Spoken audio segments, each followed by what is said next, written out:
When a violent storm rolled across the mountains of Montana, she thought she was going to spend the night alone, stranded in a remote forest shelter. But just after sunset, something enormous stepped out of the trees, and she was face to face with a full-grown grizzly bear.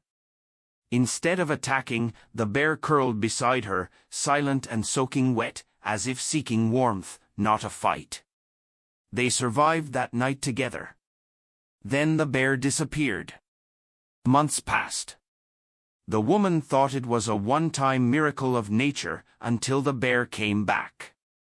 And what she brought with her left the woman frozen in place, overwhelmed and in tears. Before we begin, make sure to subscribe to the channel, like this video, and turn on notifications. It helps us bring more real, unforgettable animal stories straight to you. It had started as a solo hiking trip, for days across the Sapphire Mountains, off-trail, off-grid. Mara Green had always been the kind of woman who chose solitude over comfort. She didn't run from people exactly, but the quiet spaces between words had always felt more honest than the noise of the city. After a painful divorce and the loss of her younger brother to cancer the previous year, she'd taken a long sabbatical from her job at the university. She packed a backpack, grabbed her old trail maps, and went looking for silence in the forest. What she found was something else entirely. The storm had come out of nowhere.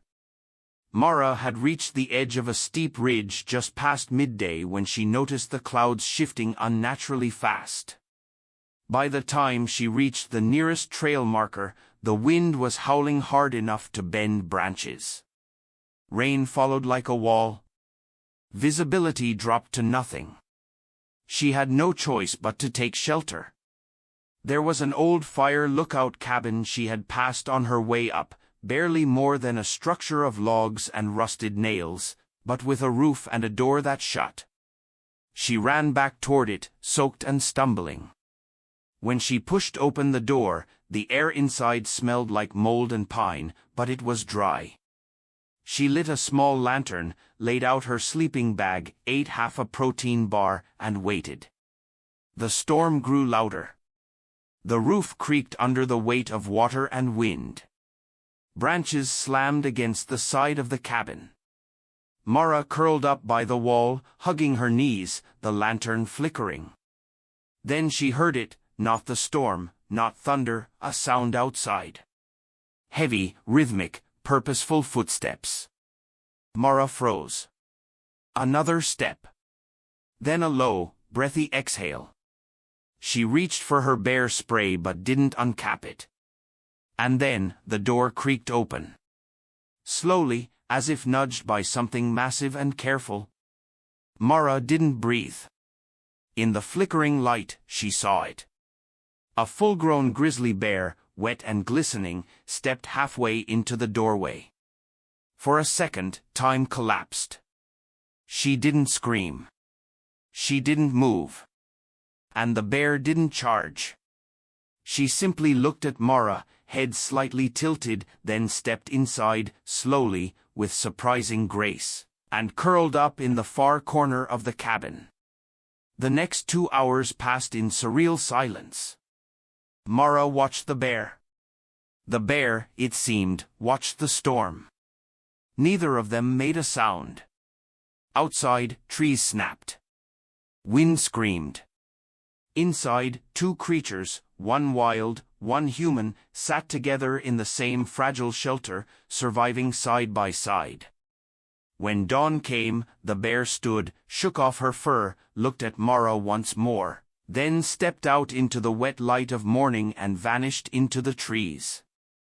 Mara stayed seated for a long time, hands still clenched around the bear spray she never used. She had shared a cabin with a grizzly, and lived. Mara didn't tell anyone for the first 3 days. Not because she was afraid, but because she didn't know how to explain it without sounding delusional. She had shared a night with a grizzly bear in a cabin. Not just survived it, but sat beside it in silence, in peace. It wasn't a dream. The muddy paw prints were still on the cabin floor. Her sleeping bag still smelled like damp fur and pine. But how do you tell that story and expect someone to believe you? Back in Missoula, she returned to her small house on the edge of town. A garden overgrown with weeds welcomed her, like nothing had changed. The neighbors waved politely. Her inbox was full. The world had kept moving, but Mara had not. Something had shifted in her.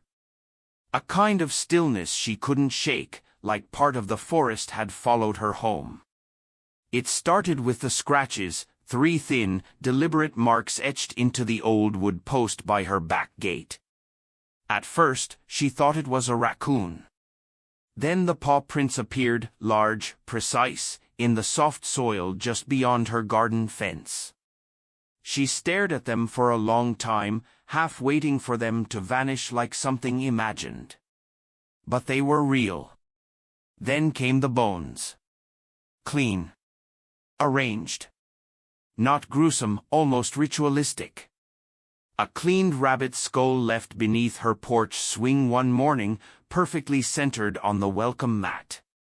A gesture. A token. Not a threat. And in that moment, Mara knew. She remembered. And she had come back. Mara tried to tell a friend. Someone she'd known for years. Someone who hiked. Someone who believed in animal wisdom, whatever that meant. She listened. Smiled. Tilted her head. And gently asked Mara if she'd spoken to anyone since the divorce. That was the last time Mara brought it up. She began keeping a small logbook tucked beneath the couch cushion. She noted every sound. Every time she found new prints, scratches, bones. She drew little sketches of the shapes left in the dirt, the places where bark had been gently scraped off trees. And always the same direction. Always toward her house. As if the bear were leaving breadcrumbs back to her. One night, Mara couldn't sleep. The wind was strong again, a smaller storm, nothing like the one in the cabin, but enough to rattle the windows. She lit a candle, sat by the glass door, wrapped in a wool blanket. She didn't expect anything. But around 2:14 a.m., the motion light clicked on. She froze. Outside, just at the edge of the garden, she stood. Massive. Still.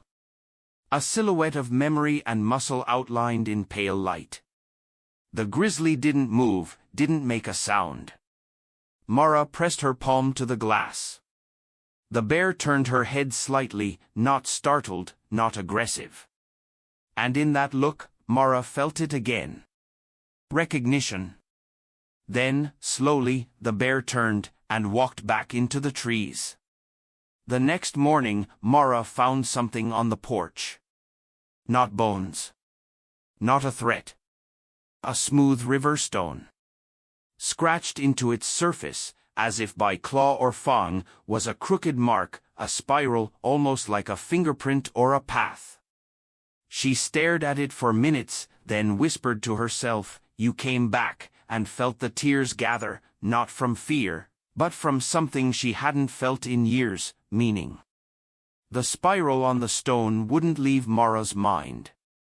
She tried to dismiss it, told herself it was probably just scratches from sliding down a stream or rubbing against rock.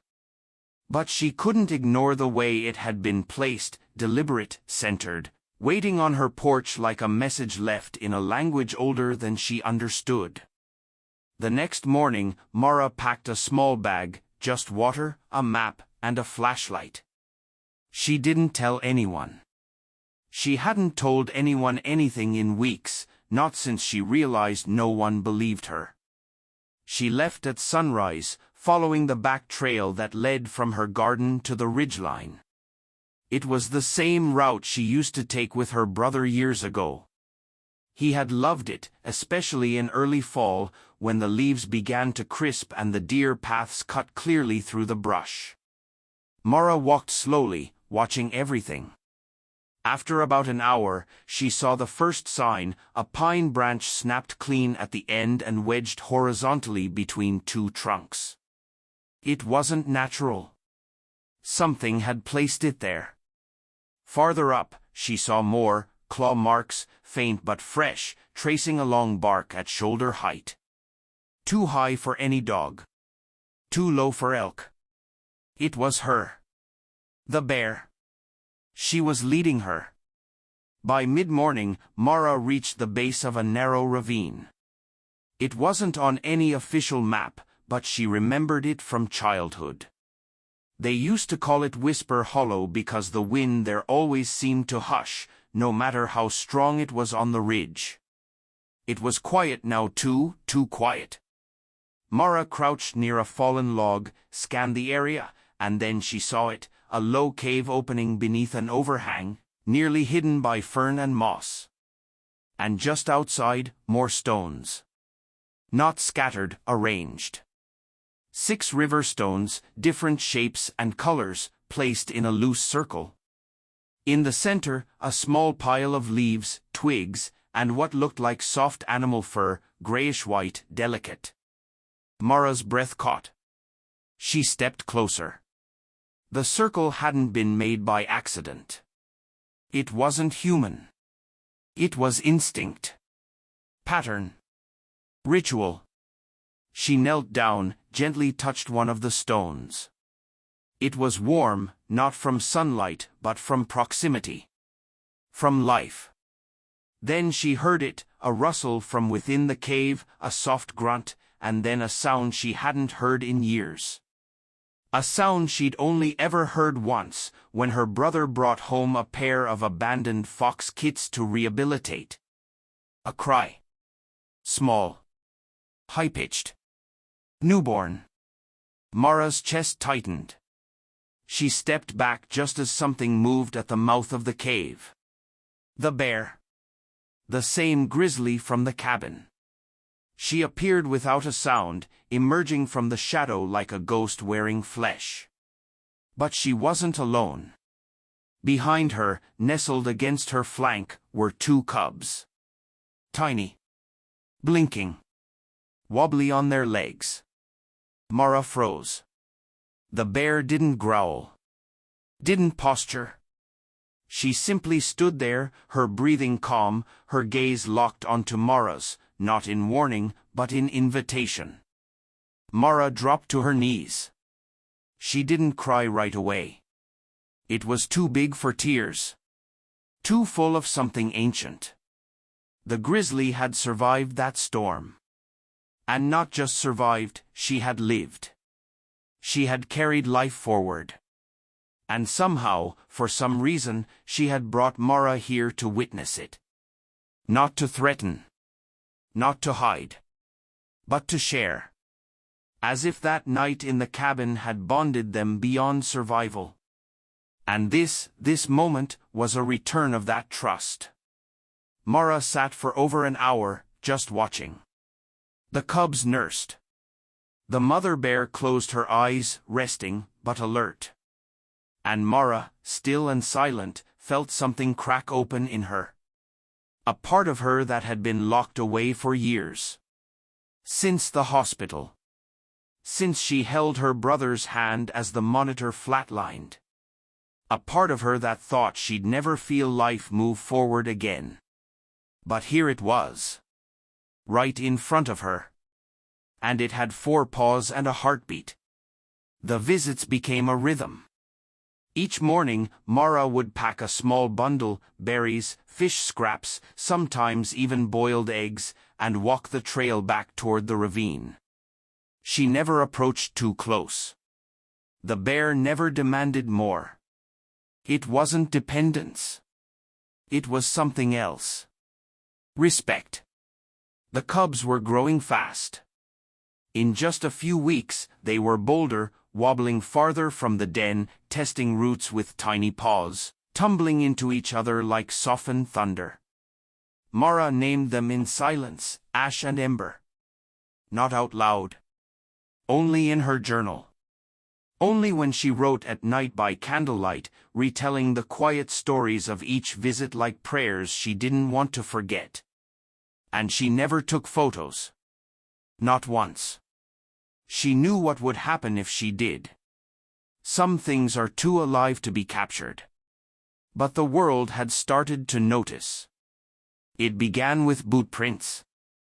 Mara saw them along the outer trail one afternoon. Deep. Recent. Not hers. She crouched and studied them. Not a hiker's, too wide. Heavy heel. Military-style tread. She didn't panic yet. But when she saw the truck parked off the old fire road the next day, engine still warm, tailgate down, something twisted in her chest. That night, she didn't sleep. The next morning, Mara climbed fast. No offerings. No journal. Only instinct. When she reached the ravine, the circle of stones was undisturbed. The cave mouth dark and quiet. She waited, breath caught in the space between hope and dread. And then she heard it. Not a growl. Not the cubs. Voices. Male. 2 of them. And then, a sound that shattered everything. A gunshot. Mara didn't think. She ran. Heart pounding, she tore through branches, ducked low, scrambled across the moss-slick stones toward the clearing near the cave. And there they were. 2 men in camo, rifles slung over their backs, standing outside the den. One was laughing. The other was reloading. Mara stepped into the open without thinking. "Get out of here," she shouted. They spun.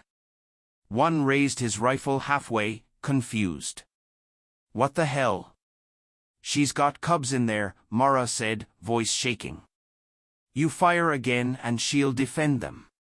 You'll both be dead." The first man hesitated. The second, younger, looked uncertain. "Lady, we're within rights. She's untagged." "We didn't know." "You knew exactly," Mara snapped. "You tracked her here. You baited her." Then, from behind them, the brush moved. The Grizzly emerged. Her eyes were calm. Her shoulders low. But her teeth were bared, just enough to speak warning. Mara stepped forward, arms wide. "Go," she whispered. Now the younger man backed up. The older one looked at the bear, then at Mara, then back again, and something in him folded. He lowered his gun, spat at the ground, then walked. The younger followed. Mara stood there alone, heart racing. The Grizzly never came closer. She watched, waited, then slowly turned back toward the cave. Mara collapsed to her knees, not from fear, from something else. A realization. She wasn't protecting the bear. The bear had been trusting her to protect something more, her legacy, her children. And for the first time since her brother's funeral, Mara felt purpose, not as a burden, but as a gift. That night, she didn't light a candle. She sat in darkness and wrote one line in her journal. "She gave me her silence, and I gave her my voice." The rangers arrived the next morning, 2 vehicles, 4 people, badges, and clipped voices. They found Mara tending her garden as if it were just another Thursday morning. The woman who had once sat in silence with a wild grizzly now held pruning shears and wore mud-streaked gloves, but her heart was already pounding. "We received a report of gunfire near Whisper Hollow," one of them said. "You familiar with that area?" Mara met his eyes. "Yes." "You were up there?" She nodded. They asked questions. How long had she been going there? Had she seen any bears? Had she been feeding them? Was she aware that interfering with wildlife, especially grizzlies, was a federal offense? Mara's answers were measured, careful. But one thing was clear, they knew something. Maybe the hunters had reported her. Maybe someone else had seen the same prints. Maybe it was just too big to stay hidden forever. That night, she sat on the floor of her cabin, journal open. She knew the next step. And she hated it. There was only one person she could call, Dr. Henry Voss. 10 years ago, he had been the head of the Wildlife Rehabilitation Center where Mara volunteered part-time while finishing her degree in animal behavior. That was before her brother got sick. Before she quit everything. Before she disappeared into grief and silence. Dr. Voss hadn't heard from her in years. But he answered on the second ring. Mara. His voice cracked with surprise. She took a breath. I need help. The next day, he drove 6 hours to see her. They walked the trail together, not all the way, just to the edge of the ridge. She told him everything. Not just about the storm and the night in the cabin. Not just about the cubs. But about what happened after her brother died, how she had isolated, how she had almost disappeared herself, and how one silent night beside a wild animal had done what therapy and pills and well-meaning friends couldn't, made her feel alive again. Dr. Voss didn't speak for a long time. Then he said something she didn't expect. You documented it? Mara hesitated, then nodded. She showed him the journals, the sketches, the maps, the spiral stone, the circle of rocks. He turned each page slowly, his scientist's mind working, but his eyes weren't calculating. They were soft. This is real, he said. Do you know what you've done? I didn't do anything, she replied. She chose me. Within a week, Dr. Voss contacted his former colleagues. He submitted Mara's logs as an informal case study, no names, no coordinates, just a phenomenon. The reappearance of a previously untagged female grizzly demonstrating consistent, non-aggressive interaction with a single human observer across multiple seasons, including while raising cubs. The response was cautious, skeptical. But something about the precision of her notes, and the emotional tone behind them, got through. One field officer requested a meeting. Then another. Eventually, the rangers came back. But this time, they didn't bring questions. They brought tags. Temporary, non-invasive. Not to track her for capture, but to create a corridor of protection. Because of Mara's data, the area around Whisper Hollow was declared a non-disturbance zone. Temporarily at first.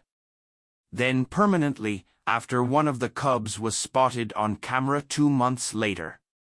The story didn't go public. Mara didn't want it to. No viral headlines. No interviews. But among those who understood, the scientists, the rangers, the ones who lived between maps and forests, her name became legend. They called it the Hollow Pact. And none of them ever asked to see her notes again. They knew they weren't written for them. They were written for the bear. The snow came earlier than expected. By mid-October, the air had changed, crisper, the clouds hung lower, heavier. Mara had planned to make one final trip to Whisper Hollow before the passes closed for winter. Just one more visit. One more chance to leave something near the cave. She hadn't seen the bear in 2 weeks. But she felt her, always, just beyond the edge of vision. Like breath on glass. That morning, Mara packed only what she needed, dried food, gloves, her thick red parka, a simple tin of smoked fish, the kind she knew they liked. She left a note on her kitchen table, just in case. Back before dark. Trail east. She didn't bring her phone. The hike in was peaceful. The trees stood silent beneath a silver sky, no wind, no birdsong, just the muted crunch of frost beneath her boots. It felt almost sacred. The kind of quiet that demands reverence. She reached the ravine just after noon. The cave looked untouched. But the stone circle had changed. 2 of the rocks were gone. In their place were twigs, arranged like a small fence or a barrier. She didn't understand it right away. Only later would she realize what the bear was trying to say. The first flake fell around 1:30. Then another. Within 30 minutes, the trail was nearly invisible. The wind howled over the ridge, hard and cold and sudden. Too sudden. Mara turned back fast, pulled her hood tight, fought her way down the path. But the snow thickened. The sky went white. And soon she couldn't tell where the trail ended and the woods began. She wasn't far from the hollow, maybe a half-mile. But the forest no longer looked familiar. It looked like another world. By late afternoon, Mara couldn't feel her fingers. She'd fallen once, maybe twice, her breath coming shorter now. She was shivering hard, vision blurring. She found a fallen tree wedged beneath a rock outcrop and crawled beneath it. Not a shelter. Not safe. But something. Her body curled against the cold, her thoughts slowed. She closed her eyes and whispered, "Not like this." Then a sound, soft, steady, heavy footsteps. Not boots. Pause. Mara opened her eyes. At first, she thought it was the wind playing tricks. But no. There, through the wall of snow, a shape moved, massive, fluid. A bear. Her. The grizzly stepped forward, slow and steady, until she stood just feet away. Her eyes were not wild. They were watchful. And then she did something Mara would never forget. She lowered herself, curled beside her, not touching, but close enough that Mara could feel the heat of her body. The same way she had done in that cabin all those months ago. Only now, the roles had reversed. Mara didn't speak. She couldn't. But her tears came anyway, hot, fast, soundless. She lay there, pressed against a tree, with the wind screaming through the pines and a wild bear at her side, guarding her like a silent oath. And slowly, sleep came. Not from exhaustion. From safety. When she woke, it was morning. The storm had passed. The snow was deep, but the trail was visible now, and beside it, paw prints leading away. She never saw the bear leave, but she knew. She had kept her warm, stayed through the night, watched the darkness for her. And in that moment, Mara understood. That night in the cabin had not been chance. It had been a beginning. She followed the tracks back home, slow and aching. And when she stepped through her own door, she whispered into the silence, "You remembered." Spring came slow that year. The snow took its time melting from the ridge. The streams ran high and clear, cutting through the stone with a fierce rhythm. Trees budded later than usual. It was mid-May before Mara finally returned to Whisper Hollow. She hadn't seen the grizzly since that storm, but she'd felt her everywhere, in the silence between waking and sleep, in the way the wind moved through her window at night, in the small stone she still kept on her kitchen shelf, the one with the spiral scratched into its side. She didn't know what she would find this time, but she knew she needed to go. One last time. The trail was dry. The ravine smelled like thawing earth and pine needles. She moved slowly, not out of fear, but respect, like entering a place that remembered her. When she reached the cave, she stopped. The circle of stones was gone. In its place, something new. A pile of smooth river rocks, stacked in a careful tower, balanced, deliberate. And next to it, half hidden beneath a patch of moss, a wooden object. Mara knelt, brushed the moss aside. Her hands trembled. It was the lid of a weathered box. She opened it. Inside, a small bundle of fur, soft, clean, gray, carefully tied with a pine needle. Beneath it, a piece of birch bark, curled at the edges.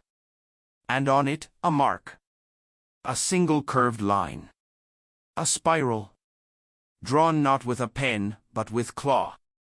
Mara didn't cry at first. She held the box in her lap, sat beside the stones, and looked out over the forest. Everything was alive. Everything was still. And in that stillness, she felt the presence again. Not near, but not gone either. Just carried forward. Ash and Ember, the cubs she'd watched nurse beneath the trees, had been seen on trail cams, now larger, stronger, moving with confidence. Rangers had logged multiple sightings. Always together. Always near Whisper Hollow. But never near people. Never again near her. And Mara understood. That had been the promise, to come back once more, to share something final. To say goodbye without speaking it. She placed the box back beneath the stone tower, added one more rock to the stack, then stood. And for the first time in a long time, she didn't look back. She didn't need to. Because some goodbyes don't mean the end. They mean it worked. Back at home, she wrote one last line in her journal: I gave her shelter once. She gave me everything else. A year later, a ranger would find the stone tower again. He'd notice the spiral scratched into the birch bark. He'd file it as natural markings and move on. But the forest would remember. And so would Mara. Because the Grizzly had returned, not just to survive, but to say thank you. If this story touched you, remember, sometimes the quietest bonds are the ones that change us the most. And trust, real trust, doesn't need language. It just needs presence. Subscribe to the channel, leave a like, and share this story with someone who still believes in the quiet beauty of the wild. Because she wasn't just a bear.